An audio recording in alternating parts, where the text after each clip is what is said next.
Welcome aboard. It's Captain G, and this is the Global War 36 version for Newblood, turn 1.1, July 1936, Germany. We begin with a statement from the Chief of the General Staff, General Ludwig Beck, on 20 July, a date which will henceforth forever hold significance to the German people. The German army executed the Führer, Minister of Propaganda, and Chief of German Police and other high-ranking Nazi officials for treason.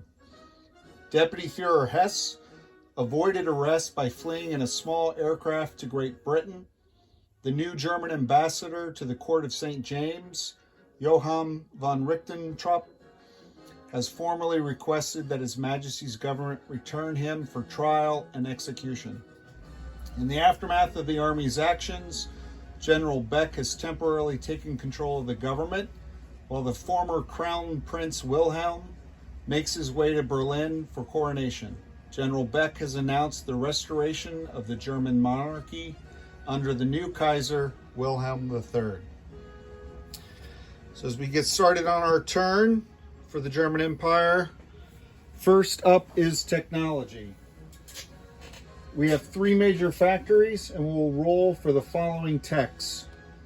Advanced mechs at 7, improved factories at 7, and long-range aircraft.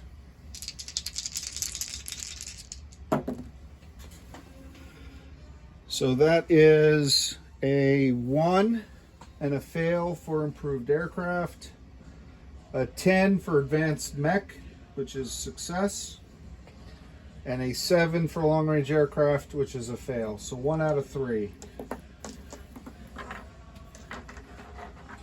For purchases, Germany starts with 20 IPPs on hand, 6 to upgrade a factory, 3 for an airborne infantry, and 10 for a fighter, leaving 1 IPP left over.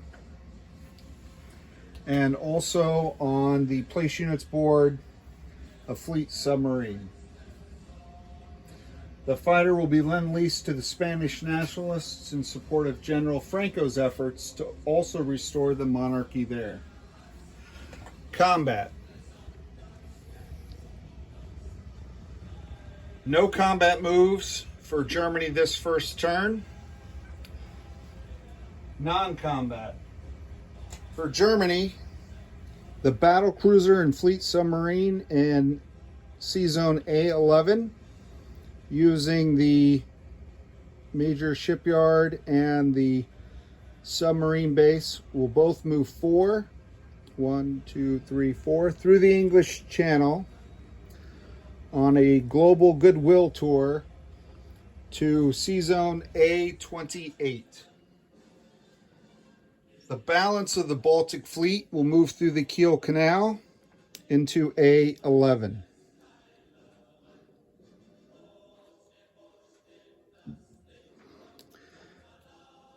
All of the German land and air forces will remain in place to help stabilize the country during this period of transition. For Spain, General Franco's forces will move 1 infantry from West Galicia up to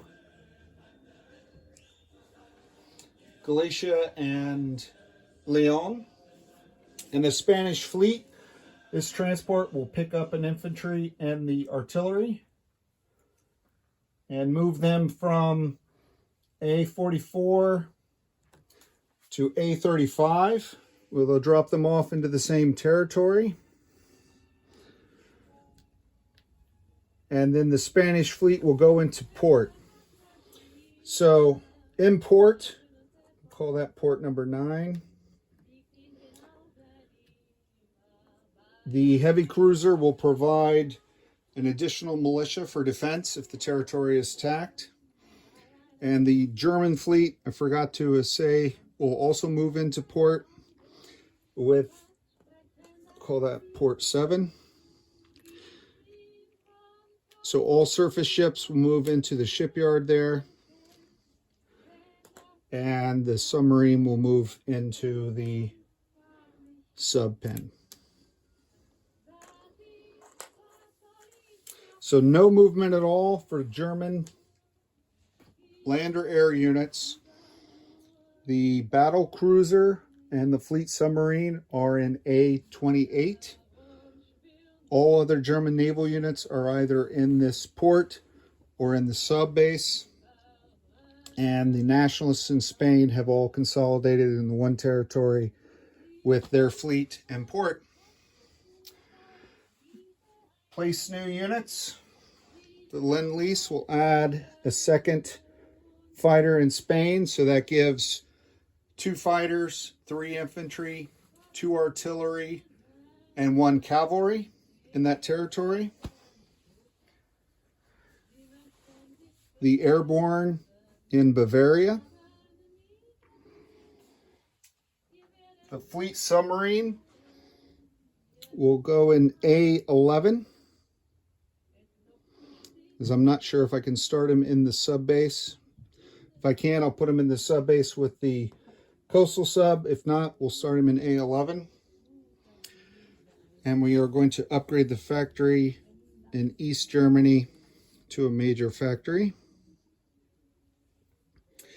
And then finally, for the recruiting role, we have the islands in Spanish Morocco. It's 2, 3, 4 territories for the recruiting role for the nationalists. So we'll go back, we'll zoom in to make it a little bit easier to see. We rolled an 8, so that did not succeed. So that completes German turn 1.1 of Newblood. I'll post this and then turn it over to Mark the Shark with the common turn 1.2. This is Captain G, over and out.